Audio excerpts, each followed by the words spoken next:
प्रेम अंधा भी होता है। एक लड़का था। वह काफी गरीब था। उसके पास न तो कुछ खाने को था और न ही रहने को घर था। वह अपने दोस्त के घर रहा करता था। उसने एक छोटी सी कंपनी में पेंटिंग का काम करना शुरू कर दिया। धीरे धीरे उसके पास काफी पैसे भी हो गए। बाद में वह काफी धनी भी हो गया। लेकिन अभी भी उसके अंदर कुछ कमी का एहसास होता था। जब वह छोटा था तभी उसके माता पिता इस दुनिया से चले गए थे। उसने कभी प्रेम को नहीं जाना था। एक दिन जब वह अपने किसी काम से बाहर गया था तो उसे एक लड़की दिखी जो कि काफी अच्छी और खूबसूरत थी। उसको देखते ही इस लड़के को उस लड़की से प्रेम हो गया। वह काफी देर तक उस लड़की को देखता रहा। कुछ देर बाद वह लड़की वहां से चली गई। कुछ दिनों तक ये लड़का उस लड़की को खोजता रहा लेकिन वह लड़की न मिली। लेकिन नियति ने उस लड़की से इस लड़के को मिला दिया। वह लड़की इस लड़के के घर काम की तलाश में आई थी। लड़के ने लड़की को तुरंत घर के काम के लिए रख लिया। जब वह लड़की इस लड़के से मिलने आई थी तो उस समय ये लड़का कोई शब्द भी साफ नहीं बोल पा रहा था, जिससे लड़की को लगा कि यह लड़का गूंगा है। लड़का भी जान गया था कि यह लड़की मुझे गूंगा समझती है। इसके साथ ही लड़की को लगा कि यहाँ लड़का इस घर का नौकर है न कि मालिक है। अब जब भी ये लड़का उस लड़की के पास जाता तो गूंगा बन जाता। धीरे धीरे वह लड़की इस लड़के पर काफी रहम खाने लगी। अब उसे इस लड़के के लाचारी पर प्यार होने लगा। लेकिन फिर वह लड़की एक बात से डर कर पीछे हट जाती थी। इस लड़की के भी माता पिता बचपन में ही मर चुके थे। इस लड़की को इसके चाचा ने पाला था और वह चाहता था कि वह जब तक जिंदा रहे ये लड़की उसके खाने और पीने का पैसा दे।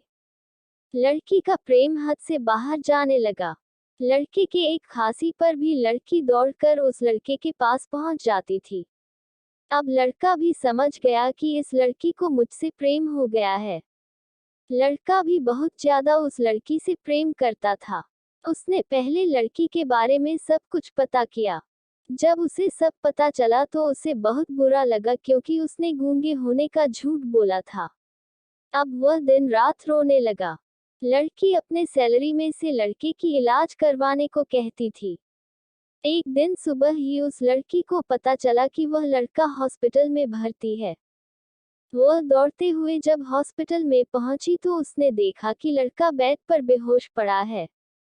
उसके आसपास काफी मशीन लगी हुई थी। जब लड़की डॉक्टर के पास पहुंची तो वहां पर डॉक्टर ने उसे बताया कि लड़का अब बोल नहीं सकता है, उसने अपनी जीभ काटने की कोशिश की है। इसके साथ ही उस डॉक्टर ने उस लड़की को एक पत्र दिया। उस पत्र में लिखा था, मैं एक काफी धनी लड़का हूँ। जिस घर में तुम काम करती हो उस घर का मालिक मैं ही हूँ। लेकिन इसके साथ ही मैंने तुमसे एक बहुत बड़ा झूठ बोला है कि मैं एक गूंगा हूँ। अब इस झूठ का प्रायश्चित करने के लिए मैं ऐसा काम करने जा रहा हूँ। इसके साथ ही तुम मेरे घर से मेरे मैनेजर से पैसों को लेकर अपने चाचा को दे देना और एक नई जिंदगी की शुरुआत करना। अगर हो सके तो मुझे माफ कर देना, तुम्हारा दोषी। इस पत्र को पढ़ने के बाद उस लड़की की आंख आंसू से भर आई। वह दौड़ते हुए मंदिर में गई। उसने भगवान के सामने कसम खाई कि जब तक वह लड़का बोलने नहीं लगता है तब तक वह कुछ नहीं खाएगी, भले ही वह मर क्यों न जाए। इधर डॉक्टर भी उस लड़के का इलाज कर रहे थे। ईश्वर ने दोनों के मन की बात कबूल कर लिए और अब लड़का बोलने लगा। लेकिन वह अपनी याददाश्त को खो गया। अब उसे कुछ भी याद नहीं था। अब इसके बाद लड़की ने उसके याददाश्त के लिए काफी कुछ किया लेकिन याददाश्त न आ सकी। अगर प्रेम की नींव को झूठ पर रखा जाए तो वह गिर ही जाती है।